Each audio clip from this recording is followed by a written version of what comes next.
Gente, vamos agora falar de futebol, futebas aqui no Morning Show, porque sabem quem tá com a gente aqui agora? O homem que manja de futebol, Mauro Betti. Tudo bem, Maurão? Beleza?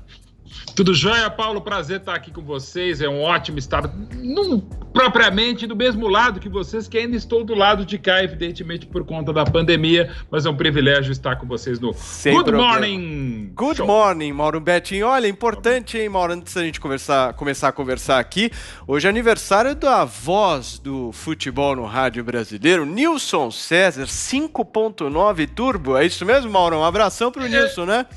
Também, o Nilson merece 59 no corpinho de 76, mas essa é uma outra história. Mas o Nilson é uma voz maravilhosa desde 1982 na Jovem Pan. Como a gente é de humanas, eu não consigo dizer quanto tempo é isso, mas sempre 39 como anos, eu vi nas redes sociais do Nilson. São 39 anos de Jovem Pan, não é brincadeira não, meu. Não é brincadeira, eu acho que ele tá inclusive errado. São 38, mas tudo bem. Como a gente é de humanas, faz parte, né? Porque ele chegou logo depois da Copa da Espanha. Daí uns 38, mas tudo bem. Eu como fã, como ouvinte, agora amigo e colega, é realmente um privilégio estar nesse timaço e com vocês aqui do Morning. É isso aí. Parabéns, Nilson, se você estiver nos assistindo, parabéns mesmo. Muitos anos de vida e muita saúde. Continua com essa voz potente aí aqui na Jovem Pan.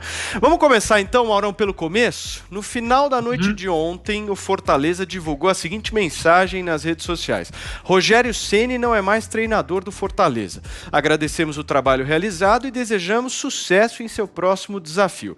Os auxiliares Charles Rembert e Nelson Simões e o preparador físico Danilo Augusto também deixam o tricolor. Depois disso, Mauro, o que se seguiu, hein? Para onde foi o Rogério Ceni?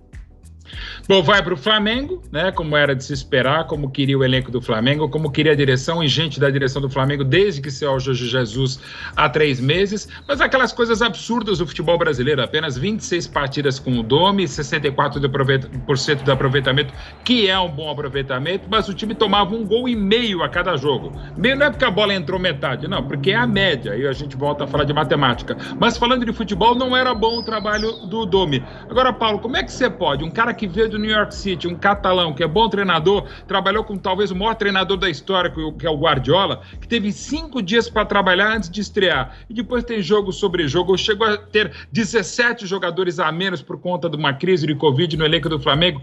Ah, mas tem um baita time? Tem um mega elenco? Tem reservas dos reservas maravilhosos? Tem. O desempenho não era legal? Não era. Mas, de novo, é aquela mania brasileira de contratar meio que qualquer um, e não é um treinador qualquer, sem pensar no que faz, sem dar tempo a isso, e a gente chega a essa média absurda de 15 treinadores em 20 rodadas já não estão mais dirigindo, e no futebol brasileiro, das grandes equipes, das que estão na Série A em 2020, só 3, São Paulo, Grêmio e Fluminense, ainda não trocaram de técnico de janeiro para cá. Isso porque tem pandemia, porque se não tivesse a parada da pandemia, claro, a gente teria muito mais trocas e também por isso o nível não é o desejável. Mas o Rogério tem toda a capacidade para acertar, Paulo. Eu entendo que o Flamengo acertou com ele, né, Mauro? É o modus operandi do futebol brasileiro. Ou modus nem operandi. E isso estamos falando do futebol pentacampeão, com todo respeito, já desrespeitando, não é o futebol da Bulgária, não é o futebol do Canadá, é o futebol brasileiro. Imagine se a gente acertasse. E o resultado está aí. Eu acho que um acerto do Flamengo com o Rogério é um acerto do Rogério com o Flamengo. Agora vai dar certo? Eu vou ficar em cima do muro. Então, isso que eu ia te perguntar sobre o Rogério Ceni. Você acha que ele hoje é um dos melhores técnicos do Brasil em atividade?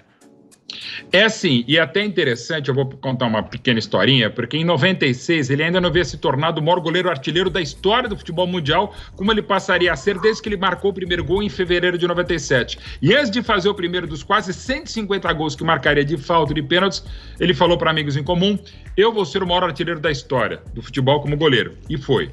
O sonho dele, Paulo, é trabalhar na Europa, trabalhar num grande clube europeu. E ele sabe que para isso tem que aceitar essa mega proposta de uma mega camisa, com uma mega, tudo que você quiser mega é o Flamengo.